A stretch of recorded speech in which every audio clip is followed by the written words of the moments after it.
Magandang gabi po sa inyo, Rev. Ignacio po. Salamat po sa iyong full support dito sa aming pelikula.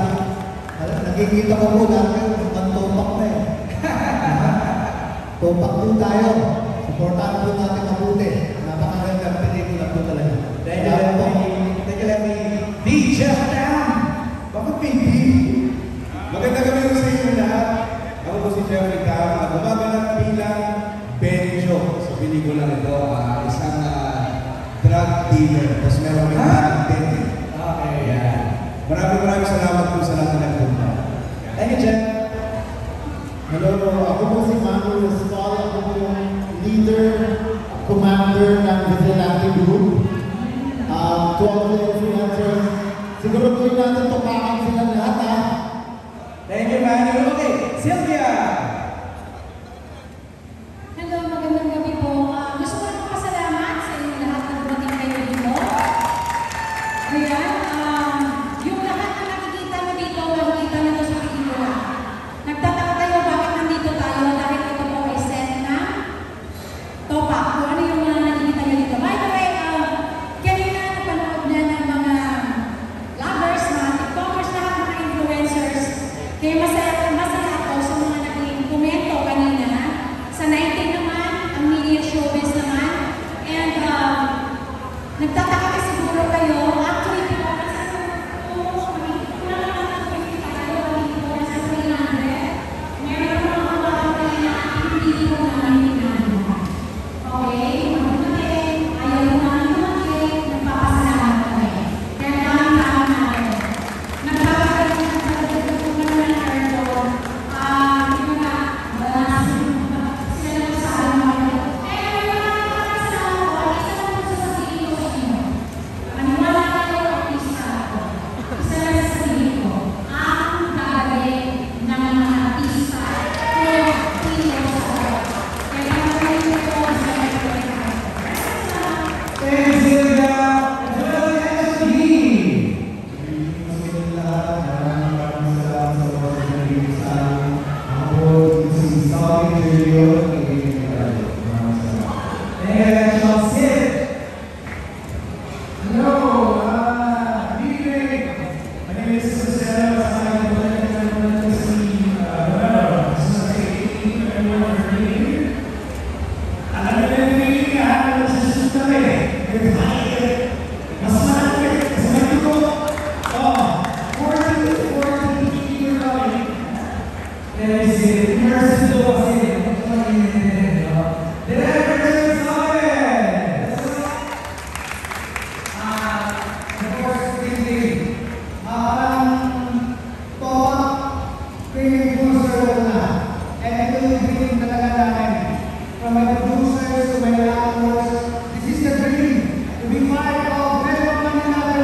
you, Marjo. Okay, simulan na natin Q&A para makapagpalan niya ang mga sponsors. Shoot and dress so Brownie, microphones sa ating mga press na magtatanong. Pero, pwede naman natin sa mga nakakailangan sa sunod because of the story. Hindi ko yan nagawa. Hindi ko kami sa salita. Yung first session ko kayo yung ako pa kasi sinabi minsan sa nagiging maaari sa kawakan sa story. Pero pwede paki-share ko sa amin kung saan nangyari yung kawakan at kung saan inspired yung kawakan na story. Okay, as like what I've told sa mga artista ko before, when I wrote the script, Topak is really born out of pandemic. Nung lahat tayo contained and all, and we are all bombarded by the news sa TV, pandemic, death, gera, famine, away ng lahat, doon nag-create yun. And at the same time, looking back sa script na sinulat ko, I realized na it was my Topak after all. Sarili kong mundo ang sinusulat ko na sa lahat ng mga takot. And then, I just realized na kailangan mo itong ilagay sa pelikula. And I'm a number 1 fan ng Pinoy action film. Mas, viewist ako sa Pinoy action film. Tungkol sa isang tao na inapit, lumaban at nanalo sa dulo. Yun lang ang kwento ko. And nung sinulat ko yung script, and Arjo and Julia came along in the picture, everything is a history. Both of them naging revelasyon sa akin na nagkaroon ng buhay ang mga karakter na sinulat ko hanggang sa umabot sa punto na naniniwala na ako na hindi na si Julia Montes ang nag-acting sa harap at saka hindi na si Arjo ang nag-acting sa harap and lahat ng mga artista na-involved na rin sila and nabuksan na rin ang pananaw nila at saka pati yung tanong nila kung ano ang nag-trigger sa isang tao bakit nagkakaroon ng Topak.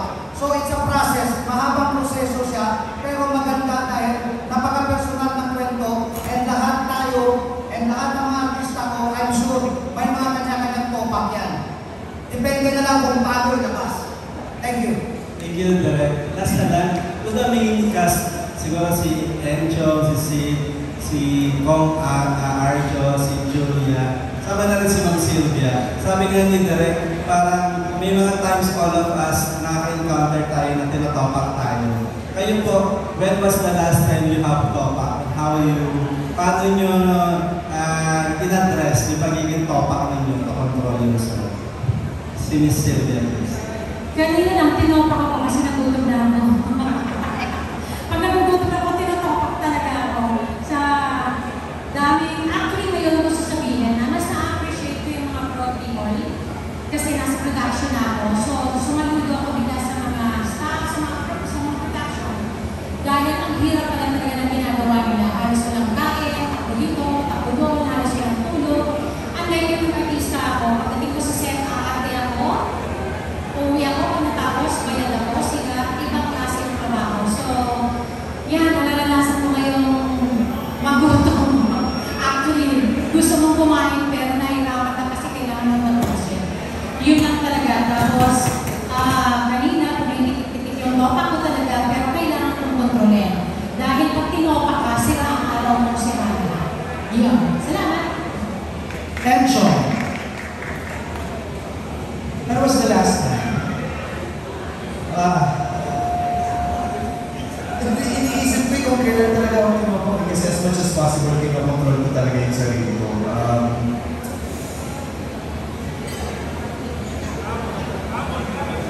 Ay, parang hindi pa yun. Wala pa yun. Ano ba? Ikaw nga muna simula ko pero seryoso talaga as much as possible kinokontrol ko yung sarili ko pag may mga salpik na ganun. Kasi, di ba, mahirap din na hindi natin minsan hindi mo rin alam na yung kausap mo pala ay may sariling topak na pinagdadaanan. So hindi lang pwedeng sarili ko yung iisip ko pagdating sa topak ko. Pero may mga pagkakataon na lumalabas pero hindi naman to the point na kailangan mo mag-standing ovation or mag-grandstanding figure. Sige, ito na. Me, to whoever has followed me, alam niya siguro na sa kung whoever is ang So, I am proud to say that I'm working on that. And matalalang ko nila if ever sa baby, hindi na magawa ng maestro eksena, pero kumari lang yun, kung hindi mo talaga sa boom, level so, in other words, yeah, I'm proud of that. Yeah, getting older. Getting older. Arjo! Ako hindi ko maalala kung kailan. Definitely, alam mo, magkatropa ka kaya tropa. So definitely, that is not what we're showing us. Stated a while ago na definitely, I think kapag nagkakatopa ako, I try to breathe in, exhale talaga. As in deeply walk out or walk away or try to avoid hearing or talking about it. Because minsan, kapag hindi natin alam, may masabi tayo sa tao or sa mga tao na may kinalaman sa sitwasyon and hindi na natin mapapago sila sa natin. So instead, to walk away or to take a deep breath, always try to be better. So, Hingang malalim muna. yes, definitely. Diba? Julia, ikaw naman, kailan? Yung totoo po, kanina lang. Hindi, gaya na sabi ni Tavia, mababaw ang ano ko pag segundo. Plus, harsh ako sa sarili ko po eh. So kanina, papunta dito, syempre nakamindset ako, kailangan ko mag-ayos. Yung susi, ang lagi kong dala sa araw na yun, may dapat susi yung unit. Yun pa yung pinaka-naiwan ko. So, paano ko naman magsisimula mag-ayos kung wala ko yung susi ng unit? So, medyo brutal ako sa sarili ko, magagawa. So, mas pinuto ako palagi sa sarili ko more than sa tao. Kasi nga, mabilis ako ma-affect, sensitive akong tao. So, yun. Ang topa ko lang yan, sisimangan ako. Minsan naiiyak pa ako sa sobrang frustration. Pero, ganun lang naman. At kapag kumain na ako ng masarap na pagkain, automatic na naninita. Ganun lang ba? Pag gutom talaga nakakaano rin, trigger na naman inisip. Parang feeling ko lahat naman yata tayo may topak paggutom. Yung iba, pag bagong gising, pag lolokohin, or bagong ano, sa akin, paggutom, medyo talo-talo tayo. Thank you, Julia. Before I get the microphone to Kay Nagar, you touched on this kanina doon sa The Making video, no? Pero gusto malaman kung usap kami kanina ni Natalia sa kanina Alan, true to life ba yung character ni Arjo? Meron ba specific na tao hinulma? Actually, yung role ni Arjo, molded yan sa mga security guard na nakasamuha ko sa shooting. Most especially, pag ang mga location ko, mga abandoned warehouse. Okay. Kasi ang dami ko mga locations eh. And palaging may caretaker na security guard. Okay. And then siyempre, pag matagal na kami nag-shoot dun sa location na yun, you get along with that security guard day in, day out, kausap mo siya, and then ma-realize mo, may pamilya din siya, pero iniwan niya sa probinsya. Until such time, ma-realize mo na dito, if you're in the service, like nag-retire ka na sa military, or na honorable discharge ka, you resort into, like, nagtatrabaho ka sa security guard, or personal na bodyguard, or personal na aid. And then, nagulat ako na ang mga security guard na nakakausap ko, most of them are soldiers, and hindi lang soldiers na iba doon, mga scout rangers talaga. And they have their own horror stories na experience sa sarili nila. The horror of war.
project na to.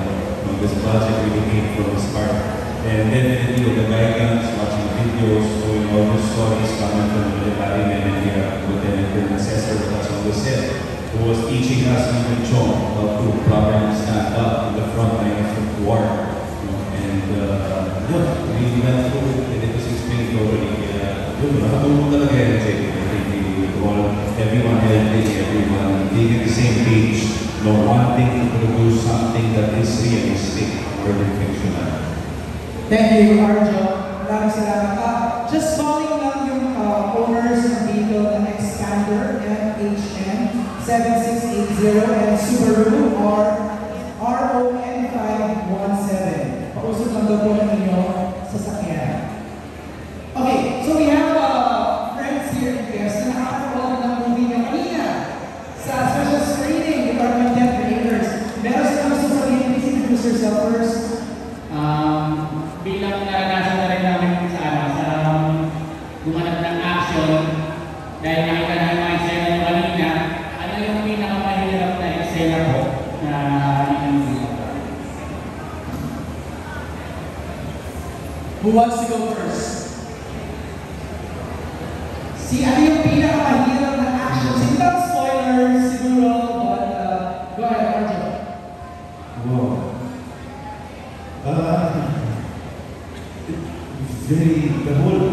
The whole thing is very difficult, to be honest. The whole movie is very difficult. We had less time to focus on the film. So medyo action packed talaga siya from the moment that the gun starts till the end. But definitely, what was hard was maintaining, and making sure that we don't go overboard with the PTSD, with the guidance of the production, with the guidance of our director, and of course with my co-actors. And siguro, the beginning and the ending, to answer your question, are two of my favorites as well. Pero definitely, yung buong pelikula, ako nahirapan talaga. But definitely, ending and beginning were two of the hardest in terms of time and effort. Pero ano ba ginawa mo dito? Humawa ka ng baril? Ano pa? Tumalon ka ba? Aruwal ka ba? Hindi pwede. Ang dami na. We went around talaga explore the world of action with direct Charlie na cast. Grabe. Julia! Anong pinakamahirap daw na scene na ginawa mo? Yung panoorin yung paghirap ni Arjo. Hindi, bro, joke ka lang. Kasi ang hirap, especially for an actor, to act, and then they're thinking also how to be safe. Kasi syempre, hindi natin masasabi, sabog pa rin yan eh. Blacks pa rin yan eh. Movements pa rin yan. Hindi mo matatagsak kung magkakaano-ano kayo, magkakaano. And may mga times na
doon palang, it's really an honor to see them doing that.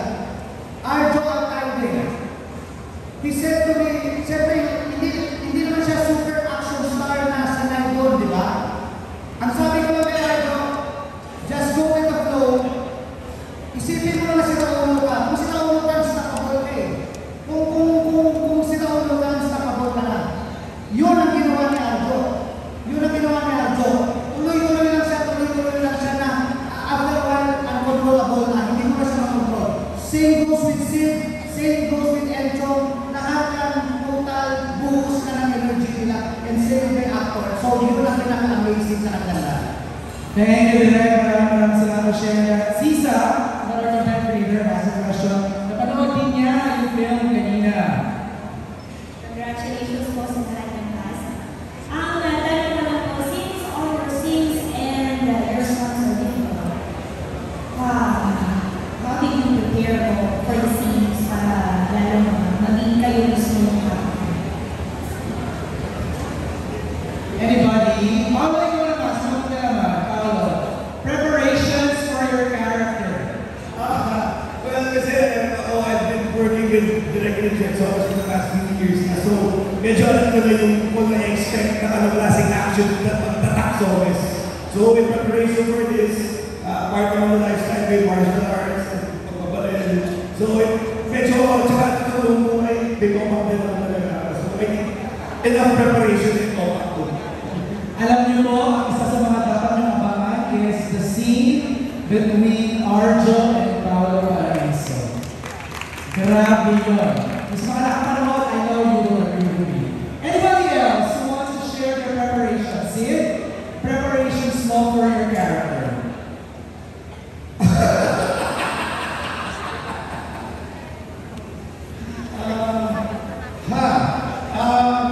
I think the hardest part of the movie is preparing to work with the director. Honestly, in terms of the stunts and the physical aspect of it, hobbies ko na lahat yun. It's something I really like to do. Pero, parang hindi sa kaya si Richard Soares has said, there's no such thing as break, there's only stand-up. And that's the best part about it. Wow. Thank you, Sid. Anybody else who wants to answer before we move to another question by Kate at the heart? Wala na. Thank you, Sisa. Maraming salamat. Kate at the heart. For Julia, reaction to the director, to the director's feedback, saka paano mo rin yung pinagandaan nag-workout ng special effects and after the So, kasi kinasabi ko lang tao, so workout, pero sasabihin ko ako doon. Pero physically, mentally prepared, siguro yun yung talagang pinagdasal ko rin. Kasi iba makatrabaho sa Direk Richard at sobrang blessed ko na experience sa Richard Soares film. Ito yung film na ang sarap sa pakiramdam na iba naman yung tingin sa babae, na ang babae naman this time na laban. Ang babae, hindi lang mag-aantayan ng tulong, kundi lalaban din, lalo na sa taong mahal niya. So, yun yung ibang experience na naparamdam sa akin ng Direk Richard. So, sabi ko nga, while doing this, kung gumi, kung sapakan, if tama pagkakaalala ko 8 hours yung isang shoot natin ng Direk, 8 hours straight na fight scene. So, yung parang workout na for me yun. So, yan yung masarap sa shoot na to. And pag napanood nyo naman, talaga namang hindi mo iintayin yung dumi, yung tagal, yung pagod sa kanyon, kasi worth it kapag napanood mo. How long did you shoot this film?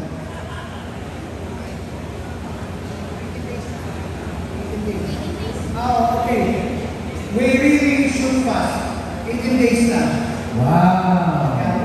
Because we plan a lot. We never go sa set. Ganun lang katutubig sa iba, pero we really plan a lot. Hindi kami barabara. So 18 days target, 18 days shoot this. And tama sa oras, may mga extended na konti, pero we just need to finish it. Pero may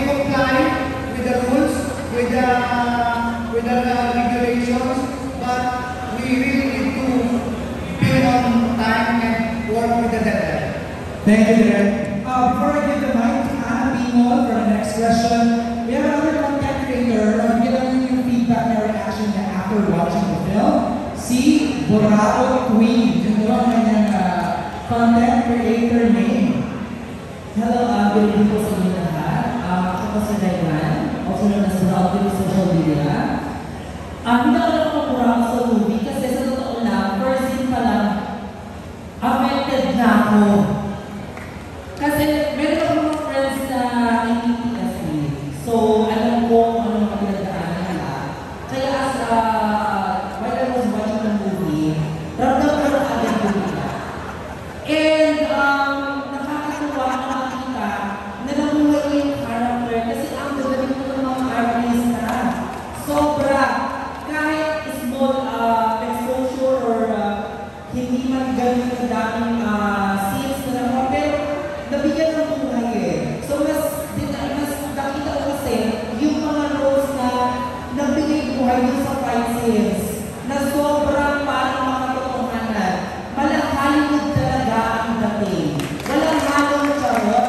Pero kailangan ko nakapanood ng pelikulang Pilipino na may level natin sa Hollywood films. Kaya nakakatuwa. At yung mga scenes na nakita ko lang ito noong mga 90s, yung mga action films noon, na talagang nakakakaba, nakakilabot, nakakatakot. Ngayon, naibalik sa generation ngayon. Kaya congratulations! Buhay na pa ito ako na noong 90s sa action films buhay na buhay. Ngayon, ibinalik na pelikula ito yung mga moments na nakita ko noon sa mga action films. For that, I salute at the production, especially the lead cast. Julia, we can still remember, kay Ate Chen. That was 8 years ago. Magkasama na tayo. Kaya, nakakatuwa na makita ka nila sa action films na. At gusto ko lang sabihin talaga, I think the new king and queens are born. Ang king and queens of action films ay nasa harapan na natin. Si Arjo at si Julia. Kaya nakakatuwa na makita namin yung pelikulang Pilipino ay nabubuhay nila. Congratulations po. Derek and Tita Sylvia, congratulations. At dahil mo ako na ako, alam mo na, tapos sa group, nandun na ako. Yun ako makakutin ko sa inyo. Thank you so much. Thank you very much. Let's go now to Ana Pino for the next question. Ana. Okay, Kong Arjo. I'm sure nag-research you did your own research about PTSD, pero kung hindi spoiler, ano yung mga i-input mo na galing talaga sa'yo na nilagay mo sa or na nakita natin na ako may siya? If you don't mind. Siguro para makita kung paano nagsisimula ito, yung witches. That I had quite honest notice as well. These witches. But direct actually that feeling. I remember wala nang gusto ng film. Sabi ko, paano kaya ako parang pigil na galit na yun. Kasi obviously, especially when people are very aware of their condition, pag na sa spark, they try to get out of it kasi it's very dramatic. Definitely, I think that's yung sign nila yung witches ng character. And definitely yung play, pagiging kalmado, only is a sign we created that as a character because it's a sign of him as a person who has nothing to lose and who lost everything in that battle. So definitely every angle of the character was thoroughly thought about. Of course, the guidance of Director Richard de la Rosa. Thank you.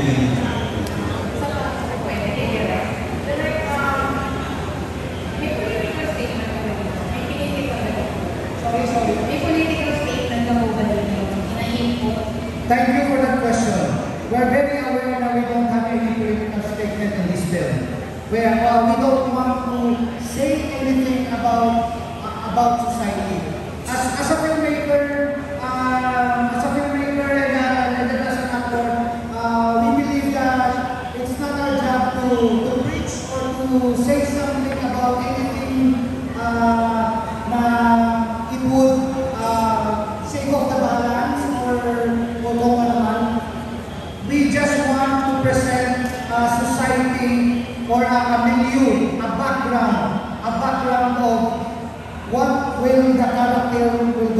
be involved in, and kung ano yung sitwasyon na pinasok nila. But we can really honestly say that we don't have any political statement about the film, but it's really an actual film with a visual that is viewed para sa perfect na kwento ng mga artista namin at sa mga characters namin.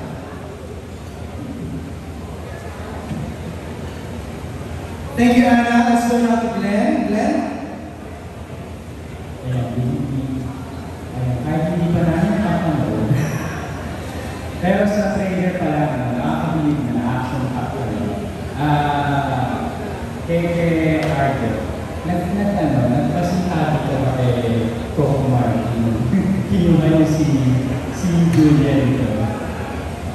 Siyempre, ang action ko, Hindi naman po, focus on friend. I'm already working with Julia prior to this book sa 24/7.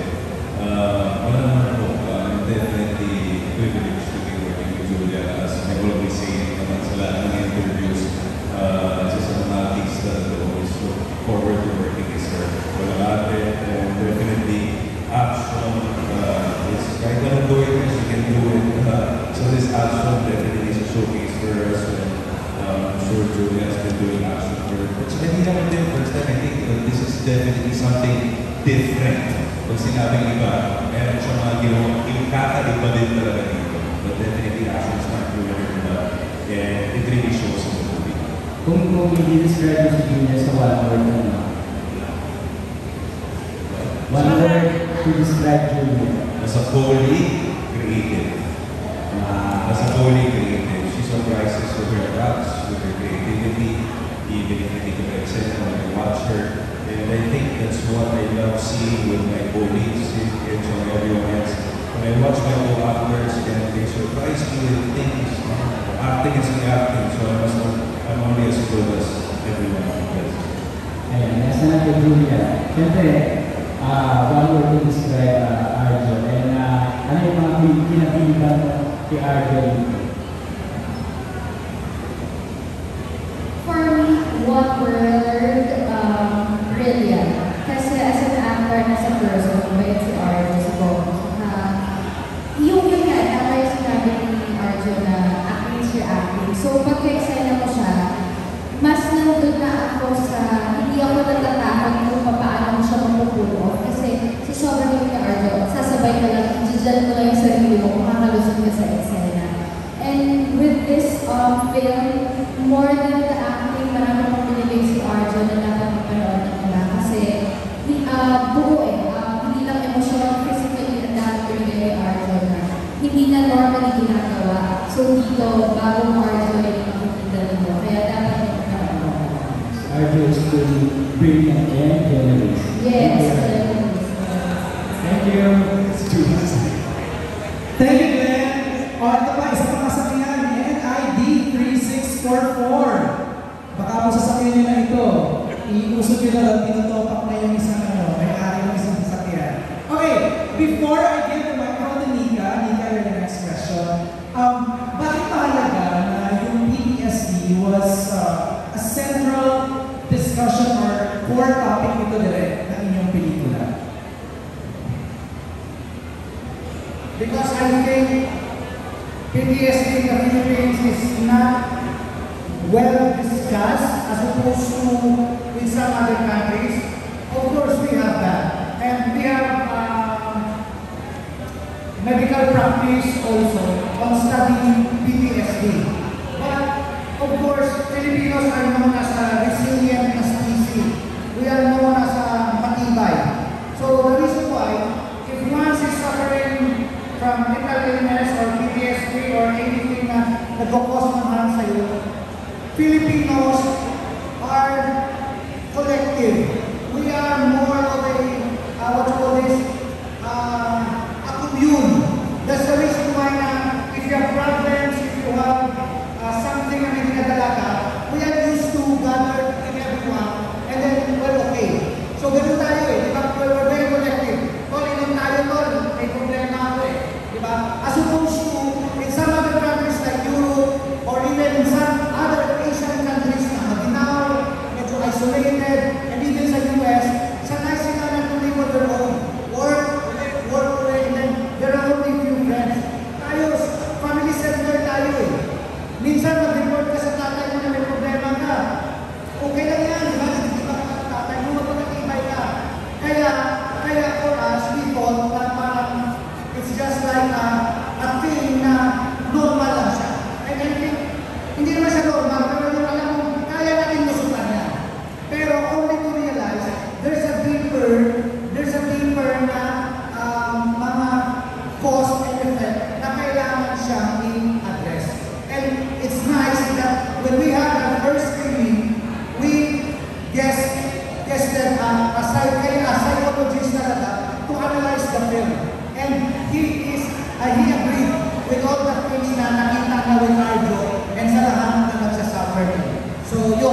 to the project because of the topic of PTSD?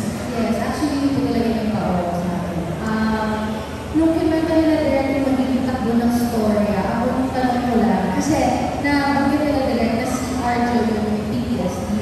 Kasi ang tanong ko, ano yung magiging factor, magiging character ko para mag-trigger yung PTSD? And then kinwento nila yung magiging takbo.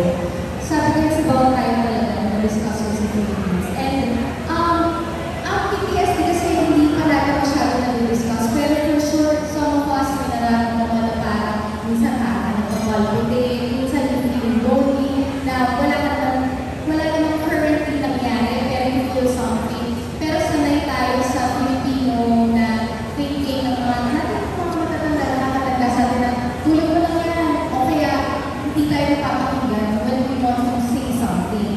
Siguro kaya siya gusto ko itong project na ito. So more than anything, the film, maganda yung film, maganda yung story, maganda yung action, lahat, yung message na kailangan you need to be more open because every character dito sa film may story. Kung papansin mo, papanood mo lang ulit, kada tao may hugot. Term lang natin is hugot, diba?